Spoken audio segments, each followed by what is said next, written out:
रुद्रा और मैं आप सभी का इस चैनल पर स्वागत करता हूं। आज की क्लास में हम लोग भूकंप का अध्ययन करेंगे कि भूकंप क्या है, कैसे आता है, इसके बारे में संपूर्ण जानकारी अध्ययन करेंगे। तो चलिए शुरुआत करते हैं। प्रश्न यह है कि भूकंप किसे कहते हैं।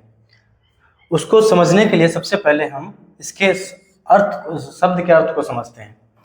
तो भूकंप दो शब्दों से मिलकर बना है। कौन कौन सा? पहला भू, दूसरा कंप। क्लियर? जिसमें भू का क्या अर्थ होता है? पृथ्वी। भू का अर्थ पृथ्वी होता है और कंप का अर्थ कंपन होना। क्लियर? दो शब्दों से मिलकर बना है भू प्लस कंप। जिसमें भू का अर्थ होता है पृथ्वी, कंप का मतलब होता है कंपन। ठीक है? तो पृथ्वी में कंपन होना इसे भूकंप कहते हैं। इसको हमने इस तरह से लिखना है कि पृथ्वी पर अनावश्यक कंपन उत्पन्न होना भूकंप कहलाता है। समझ में आ गया? यानी पृथ्वी पे अगर कोई भी अनावश्यक रूप से कंपन उत्पन्न हो तो उसे भूकंप कहते हैं। समझ में आ गया? इसको कुछ इस तरह से भी आपको समझाने का प्रयास करेंगे कि यह पृथ्वी है,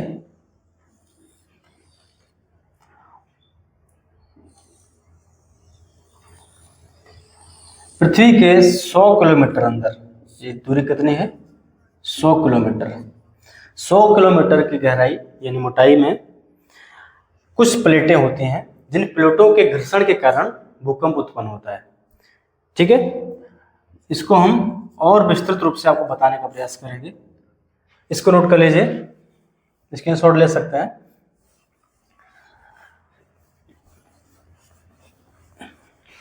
तो जो हमने पृथ्वी की परते 100 किलोमीटर गहराई में जो प्लेटों के बारे में बात की थी, तो प्लेटें में घर्षण 3 तरह से होता है। पहली, ये प्लेटें हैं, मान लेते हैं इस तरह की प्लेटें हैं, और इन प्लेटों में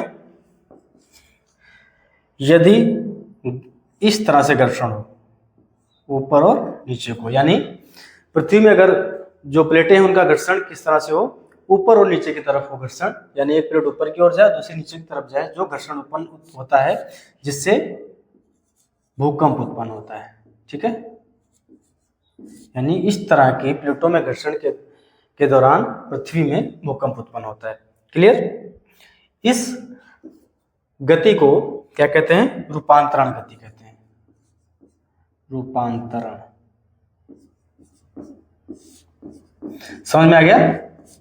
यानी कि प्लेटों में जब कोई इस तरह से पहली प्लेट ऊपर की तरफ, दूसरी नीचे की तरफ जब जाए और इनमें जो घर्षण उत्पन्न होता है जिससे कारण पृथ्वी पर भूकंप आता है, इस गति को रूपांतरण गति कहते हैं। क्लियर?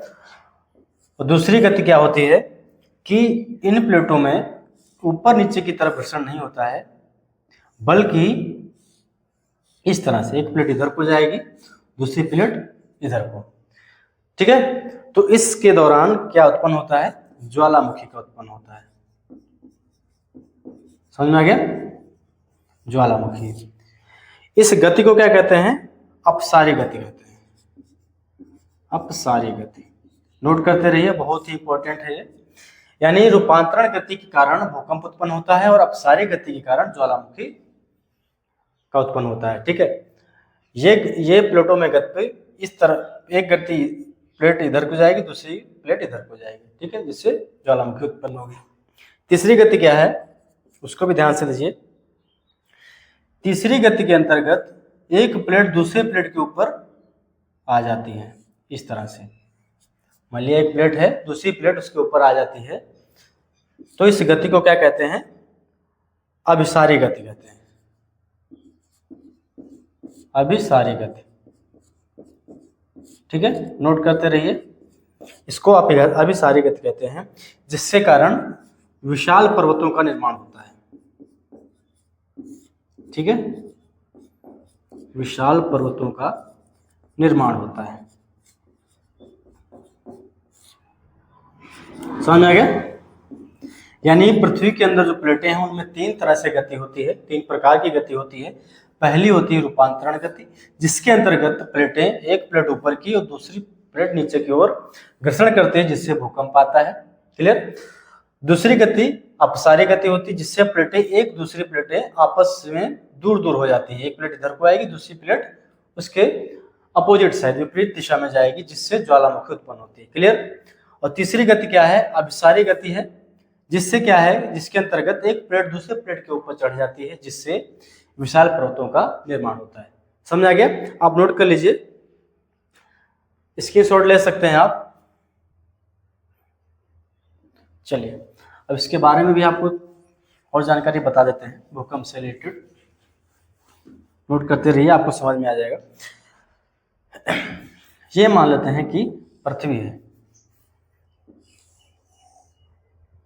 सॉरी ये पृथ्वी है,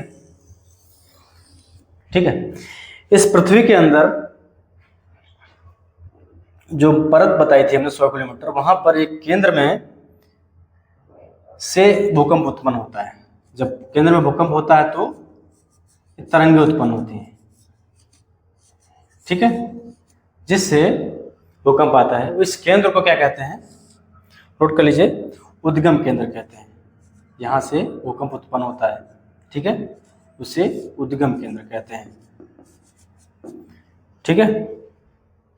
और पृथ्वी की सबसे ऊपरी सतह पर जहाँ पे ये है, यानी इसकी तरंगें पृथ्वी की सतह पर जहाँ पहुँच रही है, उसे क्या कहते हैं?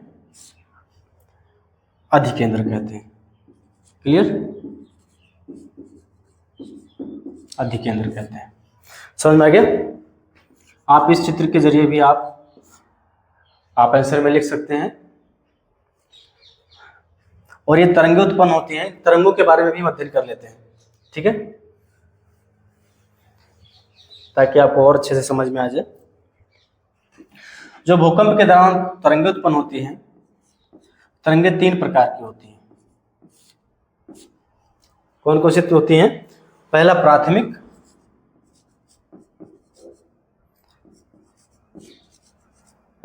तरंगें।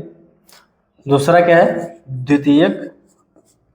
नोट करते रहिए आप, द्वितीयक तरंगें होती है। तीसरा लॉन्ग वेव्स।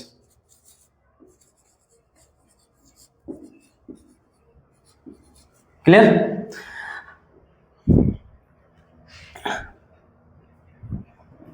इन 3 तरंगें होती हैं, प्राथमिक, द्वितीयक और लॉन्ग वेव्स। समझ में आ गया? अगर पूछा जाता है कि तरंगें कौन कौन सी उत्पन्न होती हैं भूकंप के दौरान, तो पहले प्राथमिक, दूसरी द्वितीयक और तीसरी लॉन्ग वेव्स। समझ में आ गया? जो प्राथमिक तरंगें होती हैं, इनकी स्पीड होती है 8 किलोमीटर प्रति सेकंड। समझ में आ गया? प्राथमिक तरंगों की स्पीड क्या होती है? 8 किलोमीटर प्रति सेकंड होती है। समझ में आ गया? दूसरी क्या है? द्वितीयक तरंगें, इनकी स्पीड 4 किलोमीटर प्रति सेकंड होती है, ठीक है। और तीसरी है जिनकी स्पीड होती है 1.5 किलोमीटर प्रति सेकंड। नोट कर लीजिए।